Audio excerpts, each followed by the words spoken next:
There has been a lot of talk this past few months, about the need for ways to combat stress and anxiety. That has, for many of us, become a real issue, whether we admit it or not.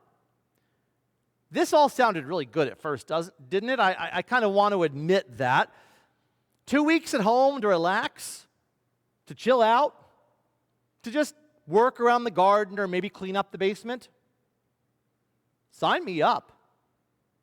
But then 2 weeks at home turned into 2 months and 3 months, and now we're starting our 6th month. Some people still aren't back to work. Some of us still don't feel comfortable spending time with those we love. Today's one more reminder that this was supposed to be a joyous day for Grace Church. And here we stand, 4 of us, in the sanctuary. No one signed up for this.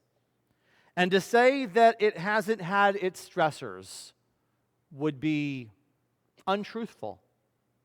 Today, the readings are rich in great story and great theology. Paul's wonderful words from Romans chapter 9 about the gift of salvation and how much he longs for that gift of salvation to be with those he loves.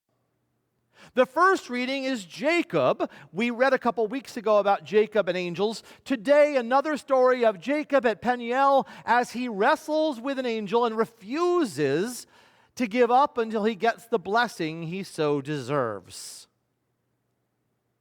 The gospel today, a wonderful story of the feeding of the 5,000, a wonderful Eucharistic metaphor of taking little, offering it to Christ, and having it been made enough to feed the multitudes, a miracle of God's plenteous grace for God's people.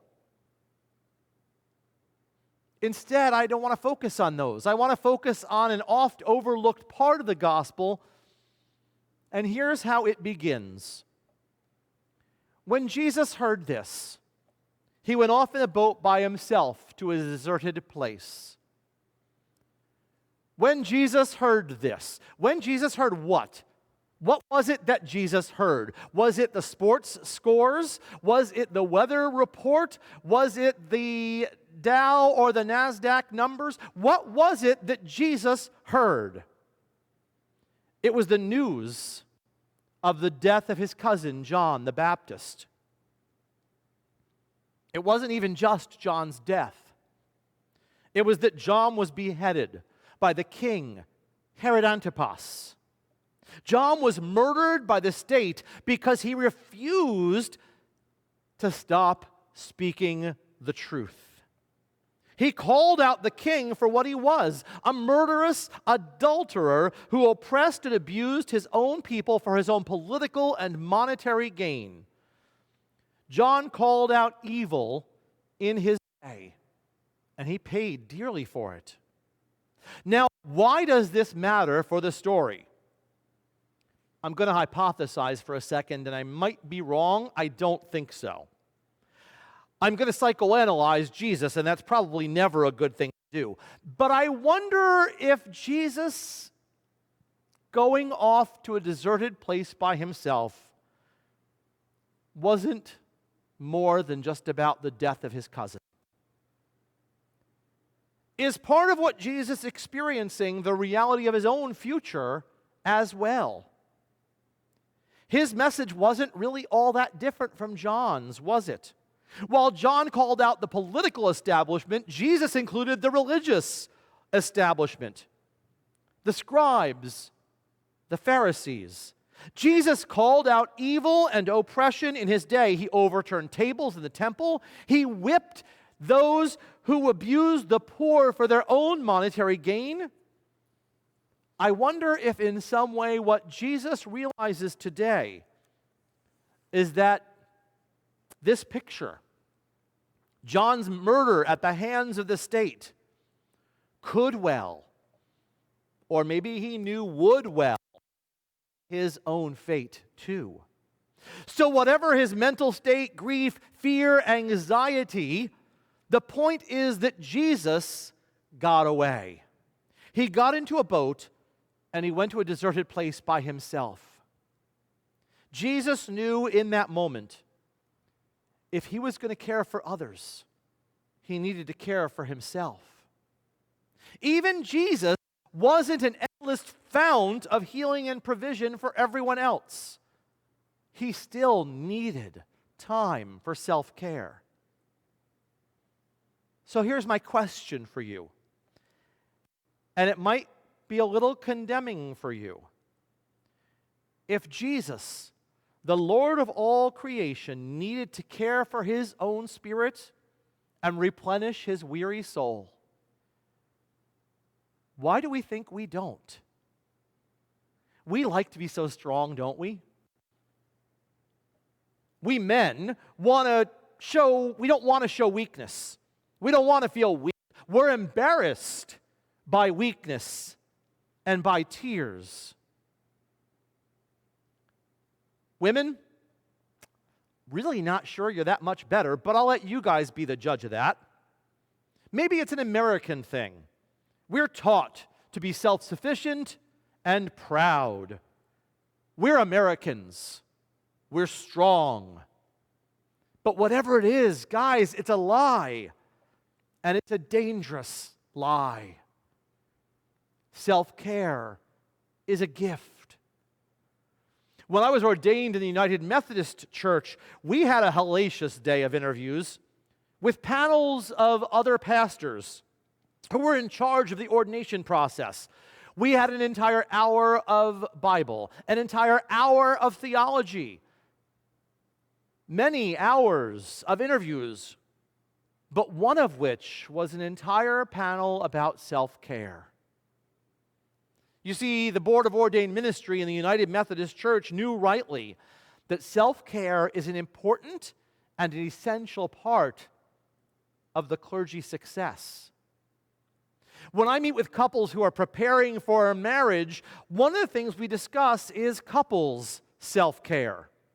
Your marriage, I tell them, is a living and a breathing thing. If you feed it and you nourish it and you nurture it, it will grow. If you don't and you ignore it, it will die.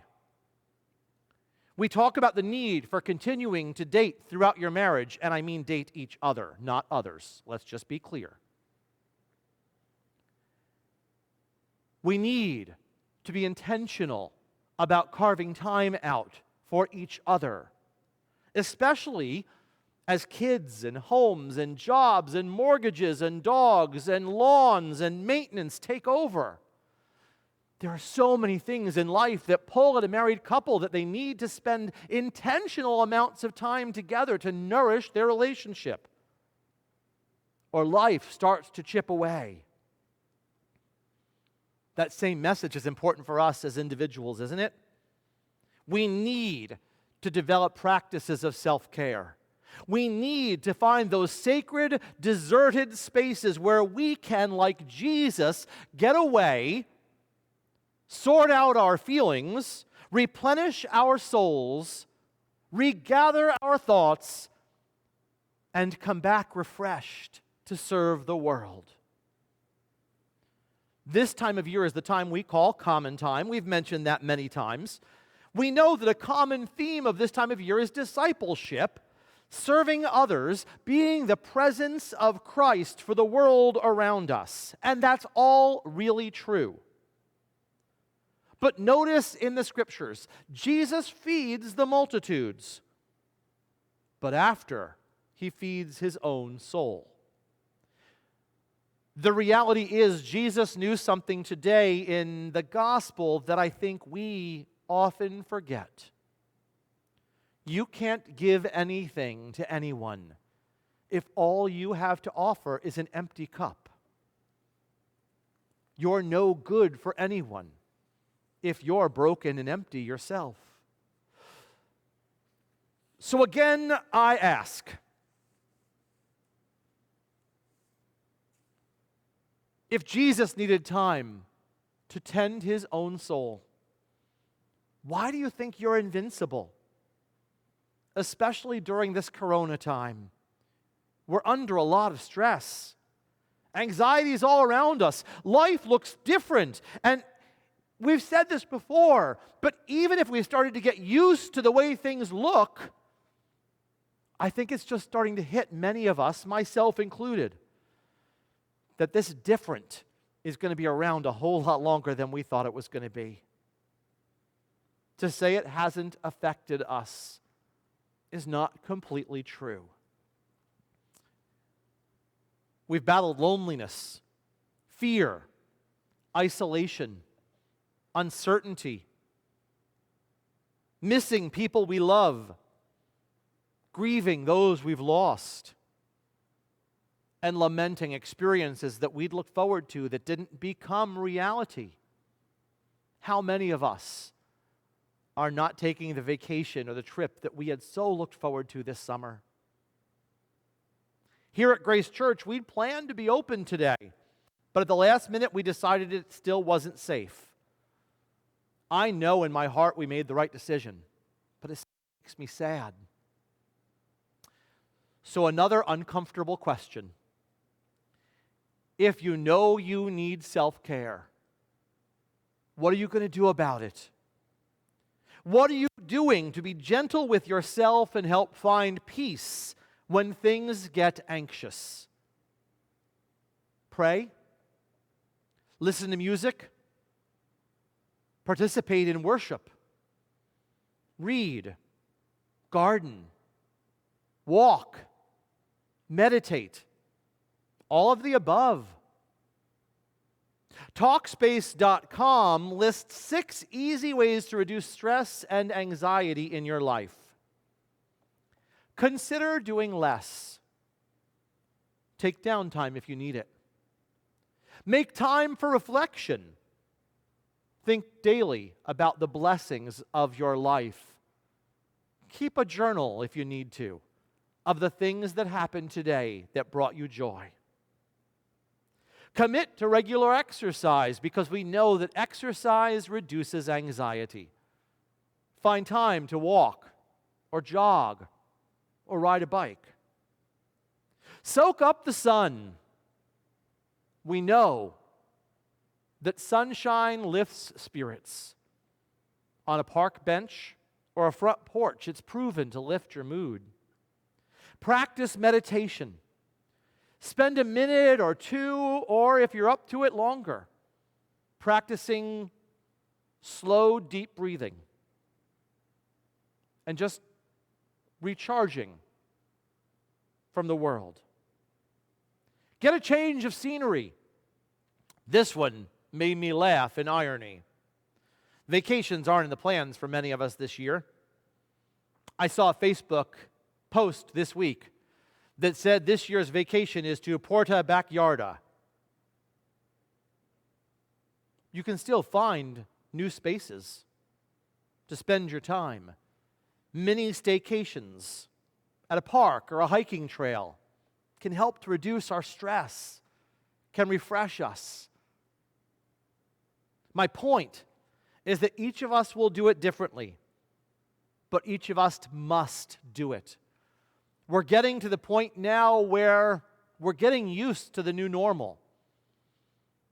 But we're realizing the new normal is going to be here a lot longer than we wanted it to be. It's not just going to vanish. So find your safe space. Find your time to make yourself a priority. Because remember, like Jesus, you're no good to anybody if you're not good to yourself. Jesus knew this. We should too. Amen.